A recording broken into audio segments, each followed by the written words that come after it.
Hey guys, Sean here. Today I'm going to show you all the tools that I use to make my hand-carved wooden figures.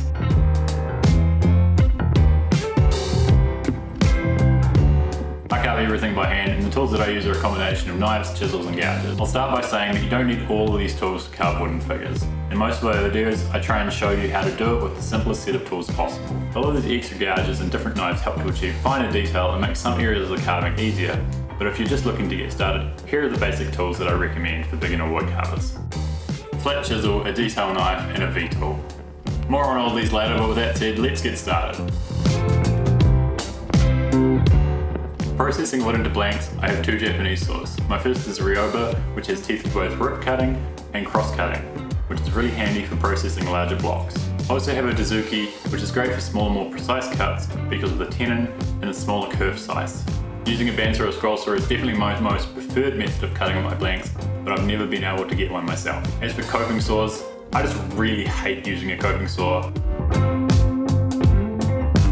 Chisels. This may look like a small selection compared to some of my other tools, but these are some of the tools that I use the most. I really love chisels. They're especially useful for the hardwood carving I do, and I'm very selective about the ones that I do use. Let's start off with my favourite. This is a 25mm LMI bench chisel. I use this for everything from roughing out to shaping to flattening things out. I got this from my guitar building mate back in New Zealand, second hand. We just rammed a file handle onto it. It's a really small handle for such a large chisel, but what I find is it gives me a good balance. I hold this right up at the tip all the time for all my work. I do this with most of my chisels and gouges, and I find it gives me good control over my smaller pieces. People often ask how I use my larger chisels for my small work, and this is how I do it. This is a 10mm bevel edge chisel. I use this the same way as my 25mm, just for smaller footprint, and the bevel edge really helps me get into tight corners. As you can see, this one was $10 from a second-hand market, so look around and find something cheap. So getting a little bit more precise, this is a 2mm wide SKEW chisel made by FISHTAIL. FISHTAIL are a great maker, and we're going to be seeing a lot of their chisels here. Quite often I'll use this in the place of a knife where I won't be able to fit a knife in, but I can poke a chisel. Gouges is where I find my carving selection starts to get quite specialised. I've accrued a lot of them over the last couple of years. How I figure out if I need a new gouge is if I can't easily get my vision into the wood with the tool that I'm currently using. This way I'm buying a gouge that I see a need for, and it's filling a clear gap in my tool selection. Gouge profiles are defined by sweep numbers. A low sweep number is a more shallow sweep, and a high sweep number is a deeper cut. The second number is how wide the gouge is. The number 12 gouge is a V gouge, which has the triangular cut shape. Getting into the gouges that I use, my biggest at 25mm. It's a number 3, so it's quite a low sweep. I use this for roughing out and smoothing, and it gets a lot of use when I'm ever doing larger projects. Another very useful gouge for roughing out is this number 7 20mm fishtail. The fishtail is the taper from the tip to the base. This is very useful for getting into corners with this shape. I'll quite often use this for roughing out, especially with basswood. It takes big chunks out and it's very quick. My next gouge is a smaller one again, another number 3, and it's 5mm. This is great for smoothing smaller surfaces and getting in between legs. Moving into palm tools, here's a 14mm number 5 by Flexcut. I use this for roughing out when I want a smaller tool on hand. Another Flexcut palm tool, this is a 6mm number 8. I use this for cutting channels and rounding small areas. Here's another one of my bread and butter tools. This is a 7mm number 12 V-tool by FISHTAIL. I use this to cut grooves, separate body parts and create hard edges. This is a very versatile tool that will really up your game with your carving. Similarly, a number 11 7mm gouge. This is basically the partner to the number 12. It cuts a deep round groove, so it's great for creating soft edges where the V-tool would create hard edges. This is also very good for roughing out very aggressively. Now we're getting really detail oriented. This is another number 12 V-tool, but it's 1mm wide. This is the best thing ever for creating small channels, hard lines, fingers, claws, and any other small separations. I use this on every carving. And again, a number 11 1mm veiner, used in the same way as the number 12, but to create smooth separations. It's also very useful for getting under tight chins and creating nostrils, ears, and mouths. This one is a number 9 2mm, so it's similar to the number 11, but it's a slightly broader sweep and it's a slightly wider gouge, so you can use it for a less aggressive cut for softer shapes. Another detail gouge, this is a number 5 3mm. This is a flatter gouge, but still with some relief to really help you get into those small areas. I find this really useful for creating ears and mouths, as well as between the legs.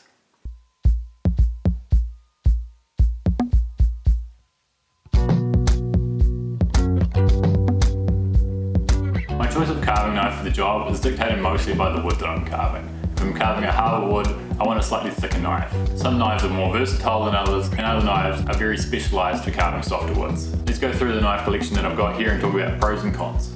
Starting with Flexcut. This is a 1.5 inch detail knife, and this is my main knife for a very long time. This is still the knife that I recommend to beginners because it's very versatile and it will hold up to a lot of woods. It's quite tough.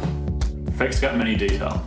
I found this knife really useful when I was starting because the smaller blade was great for carving small details. But as I got more experienced, I realised that I was using the tip to carve small details, and the tip on this knife is very similar to the 1.5 inch detail. So I'd recommend just getting 1.5 inch detail and learning how to use your tip well, and you probably won't need a smaller knife as this to get your details good. Flexcut Mini PELICAN. The curved blade provides a bit of relief when you're carving, which makes it easier to get some cuts in and get nice details. For some reason I find myself not using this knife very much. I think it's because it doesn't have a very defined tip. HOCK 1.25 inch carving knife. I bought the blade for this by itself and I made the handle for this out of rosewood. This is a beautiful little knife that I find really useful for both basswood and hardwood carving. It takes really nice clean wide shavings and is great for rounding surfaces. It doesn't have a great tip though. HOCK Tools Detail Point Knife.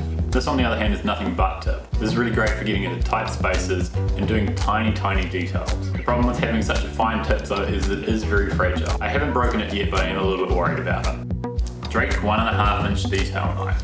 This is a true basswood carving knife. This knife is thin as anything and it is razor sharp. The tip is perfect for fine details and it cuts softwoods beautifully. It leaves a very polished edge and it's great for those who do flat plane carving or caricature carving. I would say it's great for those who only work with basswood and butternut and softwoods like that, but for anyone who works with anything harder, this knife is not as versatile. Any hardwoods, you're very likely to break the tip.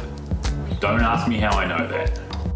This is the ORFORD Big Pick knife. This is 1.5 inch. This is my favourite knife and is very different compared to a lot of what you'll find in American wood carving. This has a thicker blade but with a very fine tip, and I find that I use each sector of the blade equally. The tip, the rounded edge for relief, and the straight edge for plain carving. Hardwood carving is what I do a lot of, especially with my Pokemon carvings.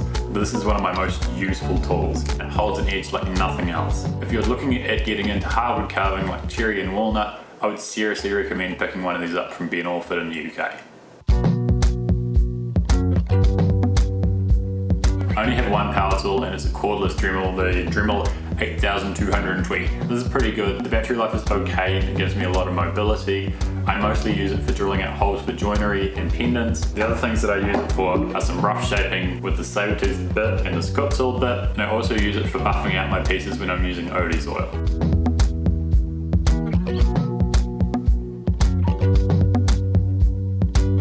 Man, when you start listing them off, that's actually quite a bit of shit, but like, give me credit, all that stuff fits in one backpack. But there you go, that's everything that I use in my toolkit. If you got any questions about any of these tools, hit me up in the comments. I'm always keen for a yarn, and hit this video with a like because it really helps other people see it. I gotta get back to seeing this guy. See you later.